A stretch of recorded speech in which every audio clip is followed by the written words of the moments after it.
वालेकुम जी। आज की वीडियो में हम लोग देखेंगे कि आपने असाइनमेंट की जो डेट्स हैं वो चेंज कैसे करनी है। रीशेड्यूलिंग ऑफ असाइनमेंट कैसे करेंगे आप, अगर आपने उसकी डेट एक्सटेंड करनी है या फिर डेट कम करनी है तो वो कैसे करेंगे।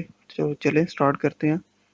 सबसे पहले आपने उस सब्जेक्ट में जाना है जिस सब्जेक्ट की आपने असाइनमेंट की डेट एक्सटेंड करनी है या कम करनी है। तो उसके बाद आपने सेटिंग में जाके टर्न एडिटिंग ऑन कर देना है और उस डेट में जाना है जिस डेट में आपने असाइनमेंट अपलोड की हुई है। वहाँ पे जाके आप एडिट पे क्लिक करेंगे और एडिट सेटिंग्स में चले जाएंगे।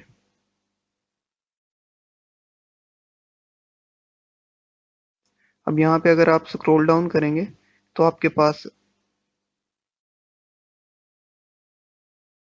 ऑप्शंस आ रही होंगी यहाँ पे different. Allow submission from due date, cut off date. यहाँ पे आप अपने हिसाब से जो भी आपने चेंजिंग करनी है, अगर आप डेट एक्सटेंड करना चाह रहे हैं तो आप ड्यू डेट की सेटिंग्स चेंज कर देंगे। अलाउ सबमिशन फ्रॉम, अगर आप मंडे की जगह कुछ और डेट रखना चाह रहे हैं तो आप वो, और टाइमिंग इस तरह मुख्तलिफ जो भी आप टाइमिंग रखना चाह रहे हैं अपने हिसाब से वो सेट करके आपने यहाँ पे इंटर कर देनी है।